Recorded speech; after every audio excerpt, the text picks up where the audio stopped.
சென்னை நகர்ல வேலை வாய்ப்புகள் நிரம்பி வழியுதுன்னு பல மாவட்டங்கள்ல இருந்து இளம் ஆண்களும் பெண்களும் இந்த நகரத்தை தேடி வர்றாங்க. படிச்சவங்க மட்டும் இல்லாம குறைவான படிப்பும் பலதரப்பட்ட அலுவலகங்கள்ல வேலை பார்க்க ஆண்களும் பெண்களும் தேவைப்படுறாங்க. வேலை தேடி வர்றவங்களுக்கான தங்குமிடங்கள் கூட அங்கொன்னும் இங்கொன்னுமா தான் வட சென்னையில இருக்கு. சென்னையை பொறுத்தவரைலாம் பார்த்தீங்கன்னா வெளி மாநிலங்கள்லேருந்து நிறைய பேர் இங்கே வராங்க, வெளி மாவட்டத்திலேருந்து நிறைய பேர் வந்தாங்க. இப்போ ஆல் இண்டியாவிலே பார்த்தீங்கன்னா சென்னையில் தான் வந்து அதிகமாக மைக்ரேட்டரி பாப்புலேஷன் வந்து போகிறது. ரயில்வே ஸ்டேஷன் ஆகட்டும், இல்லை கவர்மெண்ட் அரசு ஆஸ்பத்திரிக்கு ஆகட்டும் வந்து போகிறவங்க. அந்த மாதிரி வர நிறைய பேரும் கூட பார்த்திங்கன்னா வட சென்னையில் தான் தங்கியிருப்பாங்க.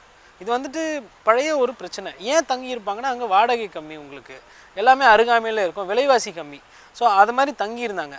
ஸோ இருந்த பிரச்சனையில் இதை மாதிரி நிறைய பேர் வந்து தங்கினதுனாலேயும் கூட வட சென்னை வந்துட்டு எப்பவுமே பாப்புலேஷன் அதிகமாகவே இருந்தது. இந்த உளவியலுக்கெல்லாம் பின்னால வட சென்னை குப்பையானது கலீஜானதுங்கிற சிந்தனை தான் இருக்குது. அதுக்கு மிக முக்கியமான காரணங்கள்ல ஒண்ணுதான் கொடுங்கையூர் குப்பை கிடங்கு. 30 வருஷத்துக்கு மேல கொடுங்கையூர் பகுதி குப்பை கிடங்கா பயன்படுத்தப்பட்டு வருது. 350 ஏக்கர் பரப்பளவுல அமைஞ்சிருக்கிற இந்த குப்பை கிடங்கு இங்குள்ள நிலத்தடி நீரை முழுக்க பாதிச்சதோட மட்டும் இல்லாம இங்க சுவாசிக்கிற காத்துல தூசி கலந்து மக்களுக்கு பெரிய பாதிப்பை ஏற்படுத்தி இருக்குது. இந்த குப்பை கிடங்கு அதிகமான சுற்றுச்சூழல் பாதிப்பை ஏற்படுத்துதுன்னு சொல்லி சென்னை மாநகராட்சியே 3 வருஷத்துக்கு முன்னால இதை மூடணும்னு முயற்சி எடுத்தது. குப்பையை கொட்ட மீஞ்சூர் கூத்தம்பாக்கம் பகுதி மக்கள் எதிர்ப்பு தெரிவிச்சதால கொடுங்கையூர் மேல போட்ட குப்பை பாரம் இன்னும் குறைக்கப்படவே இல்லை. முன்பு இருந்த நிலையை விட இந்த குப்பை கிடங்கு இயங்கிட்டு வர்ற முறைய கொஞ்சம் மாத்தி இருக்கிறதா சொல்றாரு கொடுங்கையூர் பகுதி மாநகராட்சி உறுப்பினர் ரமேஷ்.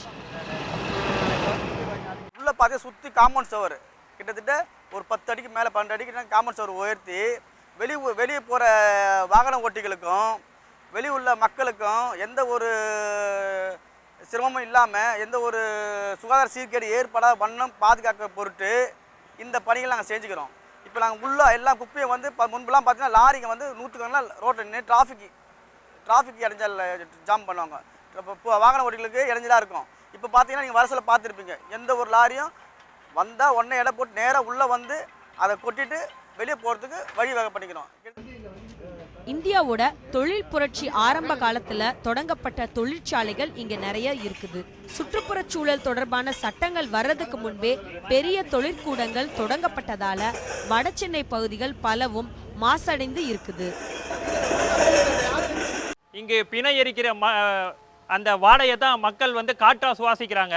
ஒரு பக்கம் கூவம் ஆறோட துர்நாற்றம், ஊருக்கு நடுவில் சுமார் 44 கிரவுண்டில் கோபால் நாய்க்கர்னு ஒரு பவுண்ட்ரி, அதுலேருந்து வர துர்நாற்றம், இதுக்கும் மேலே இந்த குப்பை கிடங்கு. இதில் காலையில் இந்த குப்பை பரிமாற்றம் நடக்கும்போது மிகப்பெரிய துர்நாற்றம். இதை சுவாசிக்கிற எங்கள் மக்களுக்கு ஆஸ்மா, டிபி போன்ற கொடிய வியாதியெல்லாம் வருது. தமிழகத்தோட தலைமைச் செயலகத்திலிருந்து தொட்டு விடுற தூரத்துல தான் காசிமேடு துறைமுகம் இருக்குது. மீனவர்கள் மட்டும் இல்லாம வியாபாரிகள், மீன் வாங்க வர்ற பொதுமக்கள்னு தினமும் 1 லட்சம் மக்கள் கூடுற இடமா காசிமேடு துறைமுகம் இருக்கு. இங்க சரியான குடிநீர், கழிப்பிடம், வடிகால் வசதிகள், மேற்கூரைன்னு எந்த வசதியும் இல்லாத நிலைமை தான் இன்னைக்கும் இருக்கு. பல மீனவ பெண்கள் சுய தொழில்ல ஈடுபடுறாங்க.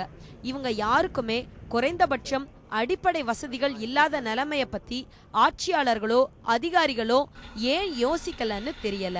சமூக புறக்கணிப்பு, அரசு தரப்பு புறக்கணிப்புன்னு பல சிரமங்களை எதிர்கொண்டாலும் இந்த தொழிலை விட்டு, இந்த நகரத்தை விட்டு போகாம இருக்கிறதுக்கு தொழில் மேலையும் மெட்ராஸ் மேலையும் இருக்கிற பாசம்தான் காரணம்னு சொல்றாரு மீனவர் கிருஷ்ணமூர்த்தி. 5 நாள் 6 நாள் தொழிலுக்கு போவோம்.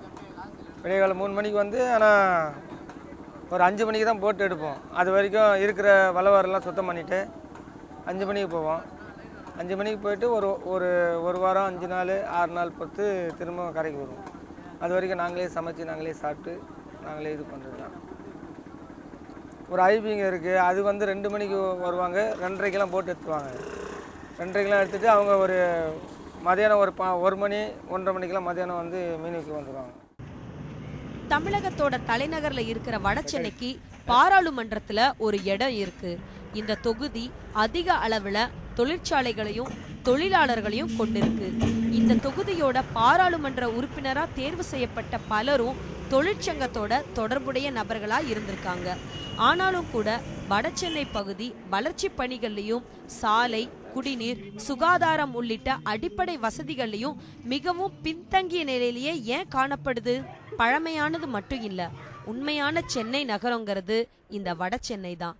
இந்த ஊரும் மக்களும் உயர்ந்து நிக்கிறதுக்கு வடசென்னை பத்தின கற்பிதங்கள் உடைக்கப்படணும்னு புரியுது. வடசென்னை குறித்த பல வரலாற்று தகவல்களை நம்ம தெரிஞ்சுக்கிட்டோம்.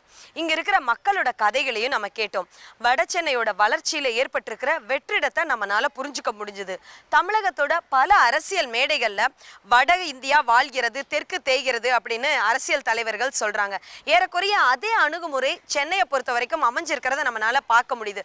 தென் சென்னையோட வளர்ச்சிக்கு வடசென்னையோட உழைப்பு மட்டும்தான் தேவைப்படுது. வடசென்னையோட வளர்ச்சியில ஏற்பட்டிருக்கிற வெற்றிடத்தை பத்தி யாருமே யோசிக்க தயாரா இல்லை.